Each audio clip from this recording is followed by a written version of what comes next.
여러분, 다단계의 특징이 뭔지 아십니까?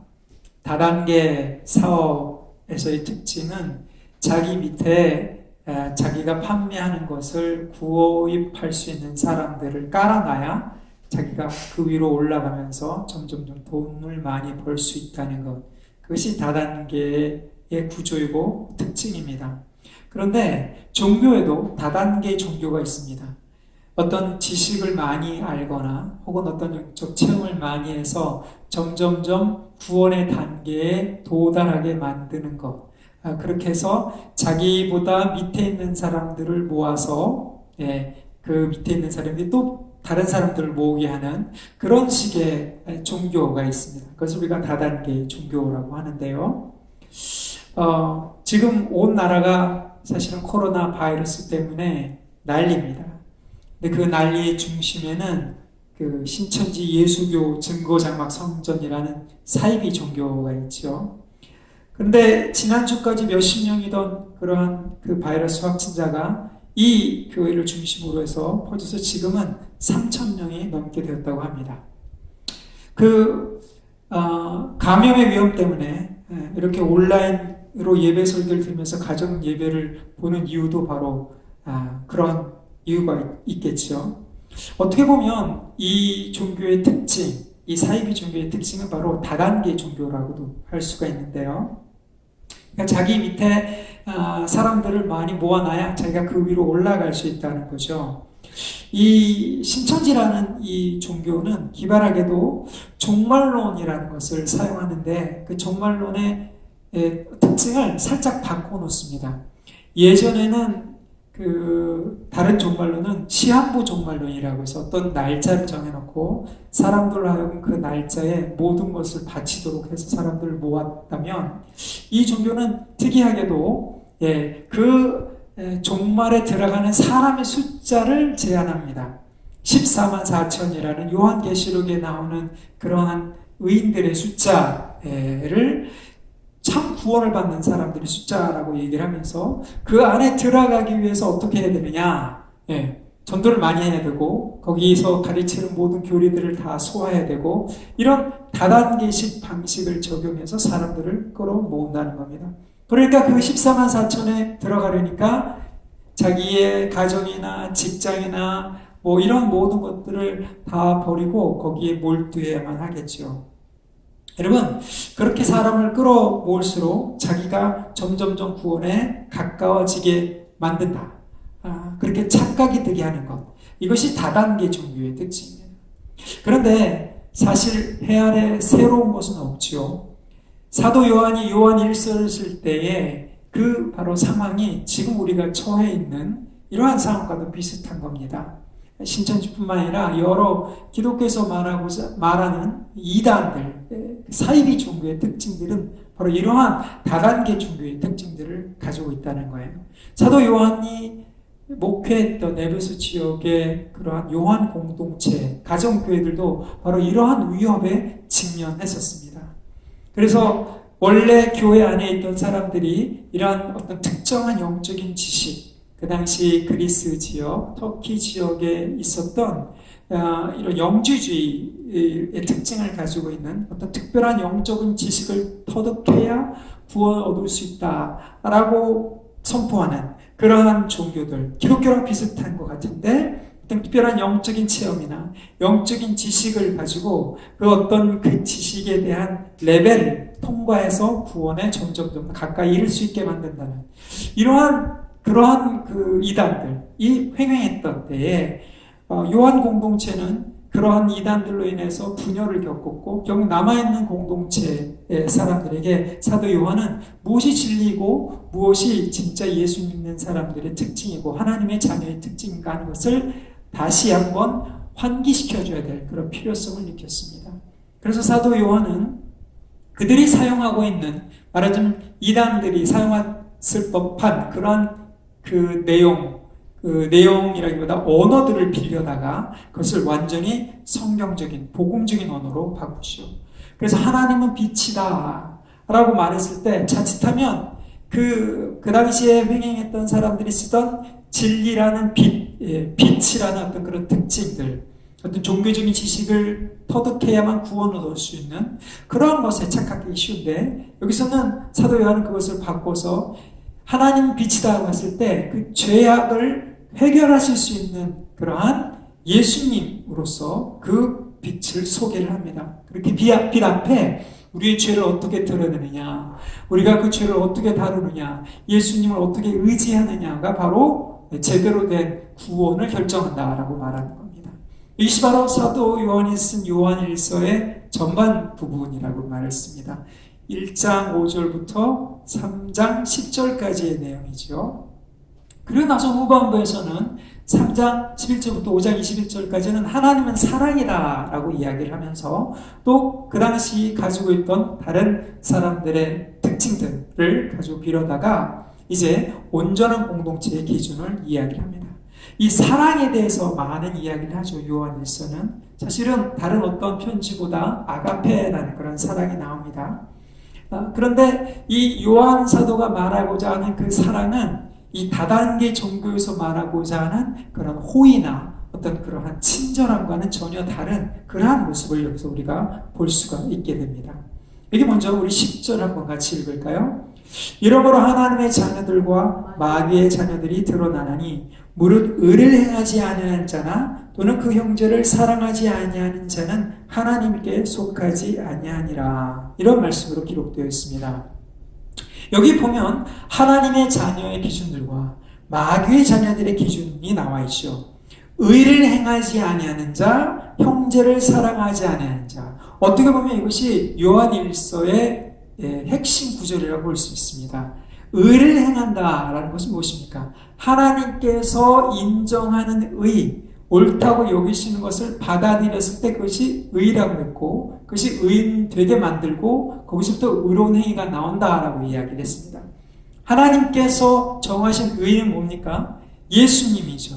우리의 죄를 대속하기 위해서 예수님께서 십자가에 죽으시고 부활하셨다. 어떻게 보면 간단한 복음이죠. 누구라도, 심지어는 글을 읽지 못하는 사람들이라도 받아들일 수 있는 그러한 말입니다. 그것을 믿음으로 받아들였을 때 하나님 그 사람을 의롭다 여기시고 죄 없다 여기신다라는 것. 이것이 복음의 핵심 아닙니까? 그래서 그것을 받아들여서 예수님을 그리스도 혹은 하나님의 아들, 구세주로 받아들였을 때 그것이 의를 행하는 가장 기본적인, 가장 기초적인 일이라고 얘기를 했습니다. 그런데 그것이 동전의 양면이라는 것이죠. 예수님을 그리스도라고 인정하는 것, 그것이 바로 형제를 사랑하는 것과 동떨어져 있지 않은 동전의 양면과 같다. 그래서 의를 행하지 아니하는 자, 형제를 사랑하지 않는 자는 하나님께 속하지 않는다. 이것이 바로 하나님의 자녀와 마귀의 자녀를 구분하는 기준이라고 얘기했습니다. 그래서 이 요한일서의 후반부는 하나님을 사랑한다는 것이 무엇이냐, 예수님을 믿고 하나님을 사랑한다는 것 혹은 형제를 사랑한다는 것, 그것이 어떤 관계가 있느냐, 이것을 귀납법적으로 이야기를 해줍니다.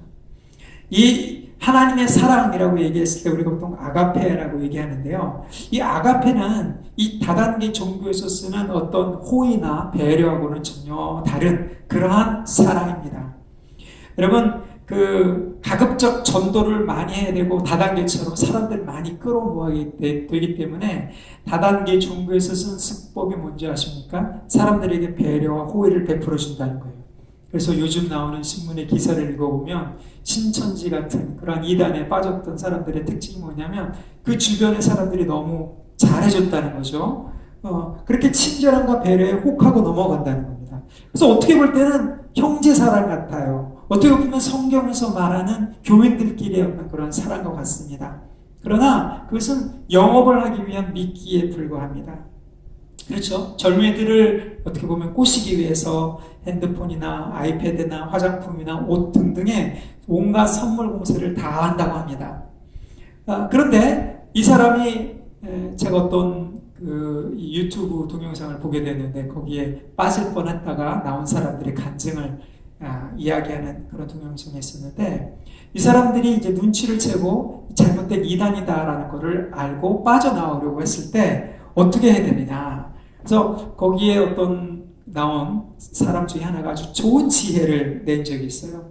그 다단계 종교의 호의와 하나님의 사랑인 아가페의 사랑을 구분하는, 이 형제 사랑을 구분하는 기준이 뭔가를 그 사람이 얘기했는데, 뭐냐면 그 사람에게 그 호의를 베풀어준 사람에게 가가지고 이제 더 이상 안 하겠다고 했을 때 그 다음에 반응을 봐라 라고 얘기를 하는 겁니다. 그런데 정말 그 사람이 찾아가서 안 하겠다라고 하니까 자기가 인생에서 들어봤을 때 정말 들어보지도 못한 그런 온갖 욕을 다 먹었다. 예. 그렇죠. 그렇죠. 다단계에서 투자한 게 얼마인데, 그렇죠. 그 사람들의 온갖 욕설과 핍박, 협박, 이런 것들을, 예, 다 듣고서야 겨우 끊어낼 수 있었다. 이렇게 이야기를 합니다. 이런 사이비 이단들 때문에 사실은 정말 기독교에서 친절한 배려와 사랑으로 전도를 하려고 해도 못하게 된 그런 세상이 되었습니다. 자, 여기서 우리가 보고자 하는 것은 바로 이 하나님의 사랑을 예수 그리스도 안에서 우리가 확인했는데 그것을 어떻게 형제 사랑으로 바꾸느냐, 이 말을 하고 있는 겁니다. 그렇죠? 그래서 3장 11절에 보면 우리는 서로 사랑할지니 이는 너희가 처음부터 들은 소식이다. 그러니까요, 복음은 어떤 특별한 영적인 지식이나 어떤 특별한 성경의 짜맞추기를 통해서 성경의 어떤 잘 풀어주는 그런 지식을 깨달아야, 비밀을 깨달아야 하는 구원을 얻을 수 있는 그런 것이 아니라는 거예요. 처음부터 너희가 들은 소식, 그것은 뭡니까? 서로 사랑하라라는 거죠. 그래서 23절에도 보면 우리에게 주신 계명대로 서로 사랑할지니라. 이 복음은 계명으로 우리에게 다가왔는데 그 복음은 뭡니까? 예수 그리스도께서 우리 죄를 위해서 십자가에 죽으셨다. 이 앞에서 보면 그것이 하나님의 사랑이다. 보라, 아버지께서 우리에게 어떠한 사랑으로 사랑해 주셨는가. 여기도 보면 예수님께서 누구를 위하여? 우리를 위하여 자기의 목숨을 버리셨다. 여러분, 그것을 아는 것이 하나님의 의인 거죠. 그것이 의를 행하는 것입니다. 그 의를 받아들였을 때 우리가 서로 사랑하는 것이 마땅하다라는 것이 복음입니다. 여러분, 이것이 예수 그리스도의 복음이고 우리에게 선포된 복음이고 우리가 믿고 있는 가장 기초라는 거예요. 그런데 이렇게 시작을 해서 예수 그리스도를 믿고 구세주를 믿고 하는 그러한 것으로 시작을 하다가 나중에 다단계로 빠지는 거예요. 예, 어떤 영적인 지식과 영적인 체험을 통해서 더 나은 구원, 더 나은 어떠한 길, 이러한 종교의 길로 가게 되면 이제 요한 공동체가 빠졌던 그러한 오류로 빠지게 될 수가 있다는 겁니다. 자, 그래서 사도 요한은 그 공동체에 이 하나님의 사랑을 받아들인 사람들이 어떻게 그 동전의 양면으로서 서로 형제 사랑을 하는가, 그것을 기준을 정해주고 있습니다. 그래서 오늘 12절부터 사실 24절까지 보면 예수의 길과 가인의 길이 비교가 되고 있습니다. 12절부터 15절까지는 가인의 길, 그러니까 형제를 사랑하지 않고 형제를 미워한, 형제를 죽였던 가장 극렬한 케이스라고 볼 수 있죠. 최초의 케이스인 가인과 아벨의 사건을 이야기를 하고, 형제를 위해서 자기 목숨을 내어준, 우리 같은 사람들을 위해서 형제라고 부르기 위해서 자기 목숨을 내려놓은 예수님의 길을 16절부터 24절까지 이야기를 하고 있는 것입니다. 여러분, 이것이 바로 우리가 잘 살펴봐야 되는 그러한 교회의 기준, 복음을 우리가 받아들였느냐, 하나님의 의로 받아들였느냐, 그것이 형제 사랑으로 나타나느냐, 이것을 우리가 이 기준을 통해서 보자 이 말이죠. 오늘 그래서 첫 번째, 가인의 길의 첫 번째 이것을 한번 봅시다. 12절에 보겠습니다. 가인과 같이 하지 말라. 그는 악한 자에게 속하여 그 아우를 죽였으니 어떤 이유로 죽였느냐? 자기의 행위는 악하고 그의 아우의 행위는 의로움이라. 보십시오. 여기서도 의로움, 악이 나오고, 이 문맥은 뭡니까? 형제 사랑에 관한 그런 문맥인 거죠.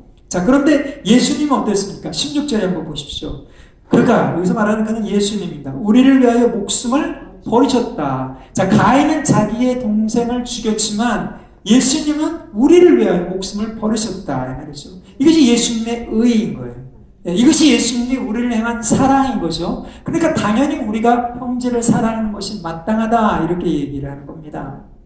그렇죠? 그래서 우리가 이로써 사랑, 아가페를 아는 거죠.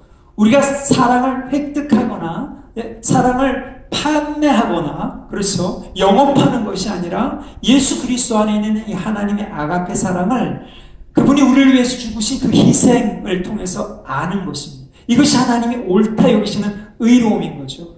그래서 우리가 형제를 위해서 목숨을 버리는 것이 마땅하다라고 이렇게 이야기를 합니다. 여기서 바로 첫 번째, 가인의 길과 예수의 길이 대조되는 그러한 측면입니다. 여기 보십시오. 가인이 자기의 행위는 악하고 그의 아우의 행위는 의롭다. 사도 요한은 지금 창세기 4장에 있는 내용을 아주 압축해서 이야기를 하고 있습니다. 창세기 4장의 내용 기억하시죠? 가인과 아벨이 하나님께 예물을 드렸는데, 가인은 농사 짓는 자로서 농사의 소산물을 가지고 드렸고, 아벨은 양 치는 자여서 양의 첫 새끼와 기름을 가지고 드렸습니다.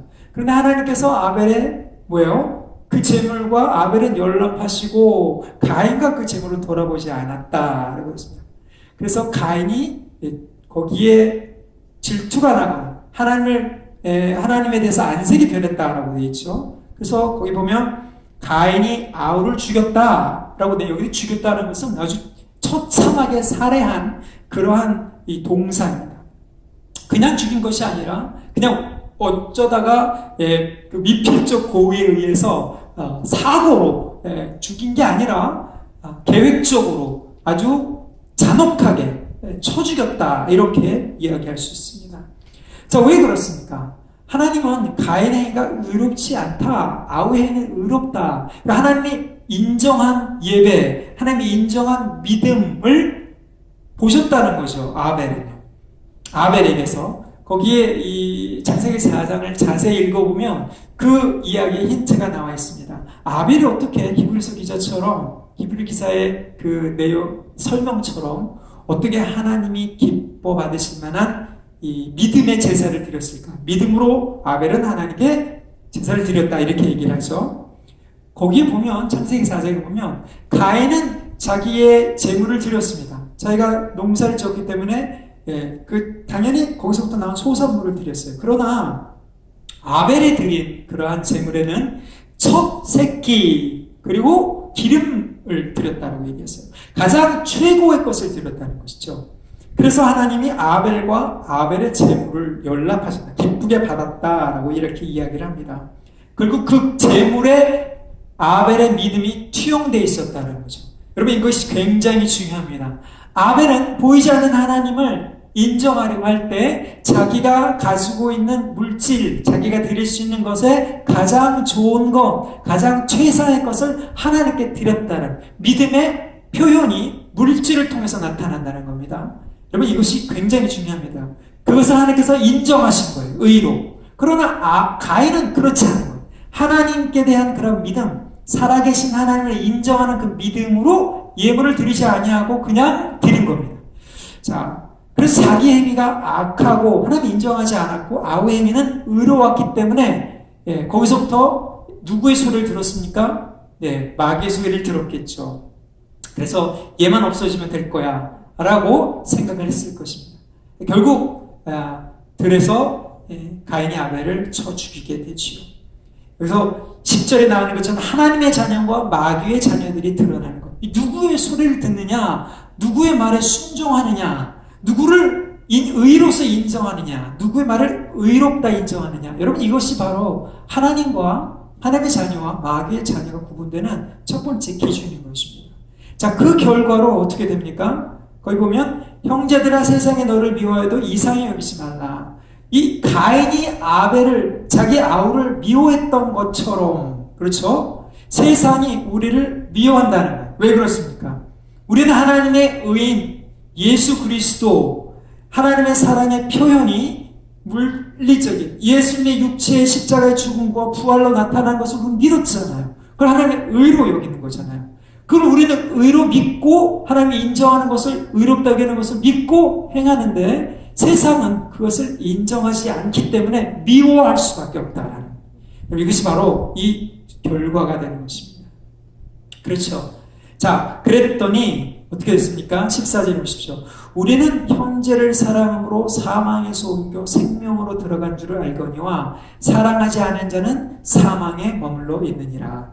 자, 이제 14절부터 24절 23절까지에 여기에 세 가지의 삶이 나옵니다. 세 가지 생명이 나와요. 첫 번째는 14절에 나오는 생명, 헬라어로 조에라고 쓰는 그런 단어입니다. 이 조에라는 생명은요, 요한 사도가 독특하게 쓰는 영원한 생명의 줄임말입니다. 사실은 영원한이라는 말을 쓰지 않아도 요한 사도는 항상 이 조에, 이 생명이라는 그 말을 쓸 때는 하나님께로부터 와서 하나님과 영원히 동행할 수 있는 그런 하나님의 생명을 이야기를 합니다. 육신을 초월한 그러한 영적인 삶, 영원한 삶을 이야기를 하는 거죠. 그러니까 형제를 사랑함으로 사망에서 옮겨 생명으로 들어간 줄 알아요. 예수님의 그 뭐예요? 죽으심과 부활을 하나님의 사랑으로 받아들여서 우리가 형제를 사랑할 때 영원한 삶을 얻었다는 것을 확증한다는 거죠. 그래서 사랑하지 아니하는 자는 사망에 머문다. 사망에 머문다. 그 즉각적인 죽음이 아니겠죠. 그렇죠. 그것은 영원한 사망, 하나님과 관계없는 삶을 살게 된다는 것입니다. 자, 그래서 15절을 보십시오. 그 결과가 계속 나옵니다. 형제를 미워하는 자마다 살인하는 자니 가인과 같다 이 말이죠. 영생이 그 속에 거하지 아니하는 것은 너희가 아는 바라. 그 영생, 조회가 그 속에 있지 아니하는 거죠. 그렇죠. 하나님께서 주신 그 생명이 예수 그리스도를 통해서 우리에게 드러나는데 누구를 통해 드러납니까? 우리의 삶을 통해서 드러난다. 우리의 육신을 통해서, 우리가 가지고 있는 재물을 통해서 드러난다고 여기서 말하고 있습니다. 제가 조금 전에 이 요한일서 첫 번째가 이 생명이고 두 번째가 16절에 나오는 목숨입니다. 이 목숨이라는 단어는 헬라어로 푸시케라는 단어입니다. 여러분 좀 들어보셨죠? 이 푸시케는 우리의 육적인 삶인 거예요. 그러니까 육적인 삶은 언젠간 끝이 납니다. 언젠가 우리는 다 죽습니다. 그러나 그 죽음에 이 어떤 그 새로운 의미를 부여하셨는데 그것이 누구냐? 예수님이라는 거예요. 그러니까 우리의 육신이 죽어 없어져도 영원한 삶을 누릴 수 있는 그 근거는 예수님께서 자기의 육신을 우리를 위해서 죽으셨기 때문에, 우리가 그것을 믿기 때문에, 그래서 우리가 형제를 사랑하는 그 증거로 여기 16절에 보시면 우리도 그 형제들 위하여 뭐를요? 목숨, 푸시케, 이 삶을 버리는 것이 마땅하다. 왜 그렇습니까? 우리가 그가 우리를 위하여, 예수님께서 우리에서 목숨, 자기의 육적인 삶을 버리셨으니 우리가 이로써 사랑을 알고, 이 사랑이 뭡니까? 아가페라는 거예요. 그렇죠? 다단계 종교에서 말하는 그 서로 경쟁해서 서로를 짓밟고 서로를 어떻게 하든지 자기 밑에다 두고 뭔가 어떤 도달하기 위해서 성취하기 위해서 씨름하는 종교의 어떤 그런 행위가 아니라, 거기서 나오는 그런 배려나 이런 것이 아니라 아가페라는 겁니다. 그래서 우리 형제들 위하여 이 죽어가는 목숨을 버리는 것이 마땅하다라고 이렇게 이야기를 합니다. 많은 사람들이 이렇게 얘기합니다. 이것은 그냥 이상적인 이야기다. 이거는 이상적인 것이 아니라 예수님을 믿으면 당연히 그렇게 되는, 어떻게 보면 운명과도 같습니다. 우리의 목숨은, 우리의 삶은 이렇게 정해져 있다는 거예요. 우리 삶이 죽어가는데 누구를 위하여, 무엇을 위하여 죽어가느냐? 영원한 생명을 얻기 위하여, 예수님처럼. 그러면 예수의 생명을 받았다는 그 증거는 우리의 목숨을 통해서 형제를 어떻게 사랑하느냐, 거기에 달려있다는 거죠. 그것이 우리의 믿음이라는 겁니다. 세 번째의 이 삶의 표현이 17절에 나와 있습니다. 사도 요한은 그래서 그러면 영원한 생명은 영적인 삶, 그러니까 눈에 보이지 않는 비물질적인 그러한 영원히 살아가는 영적인 삶만을 얘기하는 것이 아니라 우리의 썩어 없어져 죽어가는 육적인 삶과도 관계가 있고, 그 육적인 삶을 지탱하는 무슨 삶? 세상의 재물이라고 여기서 번역을 했습니다. 헬라어로 이것은 비오스라고 하는데요. 여러분, 우리가 보통 바이올로지, 생물학, 이런 어떤 그런 그 삶을, 이 육체적인 생명을 유지할 수 있는 모든 어떠한 필요한 것들, 이런 것들을 여기서 재물이라고 번역했는데, 우리는 그냥 재산 내지는 어떤 삶을 유지하는 어떤 그러한 것들, 이렇게 볼 수가 있는 거예요. 그러니까 세상의 재물이라고 볼 수가 있죠. 그러니까 영원한 생명은 우리의 목숨을 어떻게 가지고 형제를 사랑하느냐에 따라 달려있고, 그것은 우리의 목숨을 유지하는 재물을 가지고 어떻게 형제를 사랑하느냐에 달려있다는, 이것이 예수 그리스도를 믿는 증거라는, 하나님의 사랑이라고 믿는 증거가 형제 사랑으로 이렇게 세 가지의 삶을 통해서 나타난다는 겁니다. 보십시오. 17절에 다시, 누가 이 세상의 재물을 가지고, 이 세상의 비오스, 바이오스, 삶에 유지하는 그러한 모든 돈, 재물을 가지고 형제의 궁핍함을 보고 도와줄 마음을 닫으면 하나님의 사랑, 아가페가 어찌 그 속에 거하겠느냐. 여러분, 사도 요한은 지금 당연한 이야기를, 어떻게 보면 논리적이지 않은 것 같지만 굉장히 논리적인 이야기를 우리에게 해주고 있는 것입니다. 보십시오. 형제를 미워하는 그 결과가 사망, 그렇죠? 영적인 사망일 뿐만 아니라 육체적인 사망, 그리고 재물을 가지고 궁핍함을 보고 도와줄 마음을 닫는 것, 이러한 것으로 끝난다라는 거죠. 자, 그러면서 18절에 이런 결론 내립니다. 자녀들아, 우리가 말과 혀로만 사랑하지 말고 행함과 진실함으로 하자. 여기 행함과 진실함은 제가 앞에서 말했던 이 세 가지의 삶, 영생, 우리의 목숨, 재물, 이 모든 것을 가지고 서로 사랑하는 것과 관계가 있다는 것입니다. 여러분, 이것이 다단계 종교와 차질적인 차이를 만들어내는 기독교의 복음의 가장 중요한 부분입니다. 예수님이 그리스도이심을 믿는 것, 여러분, 이것의 실제적인 의미는 바로 이 영생, 목숨, 재물을 가지고 어떻게 사랑하느냐에 따라서 달려있다. 이것은 간단한 것 같이 들리지만 굉장히 중요한 그러한 복음입니다. 행함과 진실함, 진실하게 행한다. 우리가 알고 있는 것에 대해서 온전한 그 믿음을 발휘하는 것이다 라고 이야기를 합니다. 그렇죠? 그래서 이 3장 11절부터 5장 27절까지 이제는 사도 요한은 사랑에 대해서 굉장히 많은 이야기를 합니다. 앞에서 1장과 2장에서는 하나님 빛이다 라고 얘기를 했잖아요. 그 빛으로 사는 것이 무엇이냐. 왜냐하면 그 공동체에다가 밖으로 나간 사람들이 영적인 지식과 영적인 체험을 자랑하면서 자기는 빛을 체험했다, 자기는 하나님을 안다, 자기는 하나님 안에 거한다, 이런 식의 주장을 했는데, 그것에 대해서 사도 요한은 하나씩 격파하면서 그것이 참 의미가 뭐냐, 하나님의 빛이라고 믿는 것, 예수 그리스도를 하나님의 아들로 믿는 것을 중심으로 해서 이야기를 합니다. 죄를 어떻게 다루는지, 형제의 사랑을 어떻게 하는지, 말씀을 어떻게 순종하는지, 그렇죠? 예수님이 오실 때까지 자기의 정결함을 어떻게 유지하는지, 말씀 어떻게 붙들고 사도들의 가르침에 어떻게 순종하는지에 대해서 이야기합니다. 근데 이번에는 그 동전의 양면으로 하나님의 사랑, 예수 그리스도를 믿는다는 것은 결국 하나님의 사랑을 받고 형제 사랑에서 어떻게 드러나느냐. 그래서 지금 첫 번째가 이제 형제를 어떻게 사랑하는지, 세상에 어떻게 맞서는지, 어떻게 죄를 다루는지, 그 뒤에 또 나옵니다. 어떻게 또 기도하는지도 나옵니다. 여러분, 이런 것을 봤을 때 사실은 요한일서가 말하고자 하는 하나님 빛이다, 하나님 사랑이다, 이것은 동전의 양면과도 같다라고 볼 수가 있습니다. 자, 그런데 이제 19절부터 24절까지 우리가 시간이 있다면 나중에 더 살펴보겠지만, 여기 보면 이 기도에 관한 이야기를 합니다. 그런데 여러분, 이 문맥을 잘 보셔야 돼요. 여기 보면 재물을 가지고 형제의 궁핍함을 보고도 도와줄 마음을 닫으면, 그렇잖아요. 그러면서 말과 혀로 사랑하지 말고 행과 진실함으로 하자. 그러면서 하나님 앞에 책망할 것이 없도록 담대함을 얻고 22절 보면 무엇인지 구하는 바를 그에게서 받는다.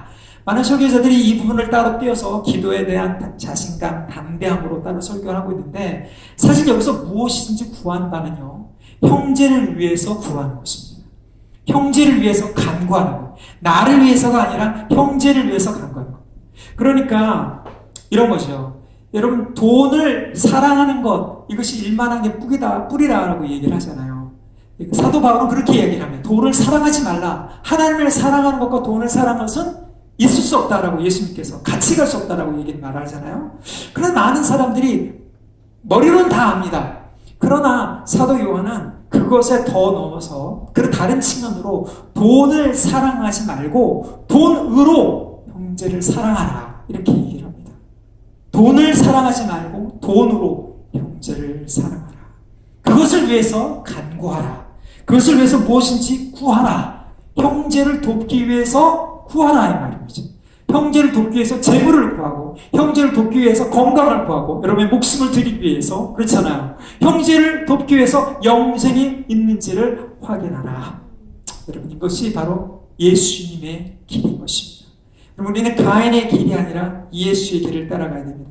가인의 길은 미움, 다툰, 시기, 질투로 교회 안에서도, 심지어 모임 안에서도 형제를 미워할 수밖에 없습니다. 그래서 마음이 틀어지면 서로 얼굴도 보지 않으려고 하는, 여러분, 그것은 예수 그리스도를 영생으로 혹은 내 목숨을 바쳐서 형제를 사랑할 복음으로 내 재물을 어려운 형제를 위해서 내어줄 만한 그런 복음으로 받아들인 증거가 아니라는 것입니다. 오늘 우리가 이 가인의 길과 예수의 길 앞에 마음을 결단하면서 종교 다단계를 주의하십시오. 종교 다단계에는 아가페 사랑이 없다는 것을 기억하고, 우리가 가지고 있는 이 사랑이 과연 아가페 사랑인지, 예수 그리스도의 안에 우리에게 주신 하나님의 사랑이고 그 생명이 우리의 썩어 없어질 목숨과 썩어 없어지는 재물을 통해서 그 사랑이 드러난지 저와 여러분이 확증하는 그러한 사람들, 그런 교회가 되기를 예수님의 이름으로 축복합니다. 아멘. 같이 기도하겠습니다.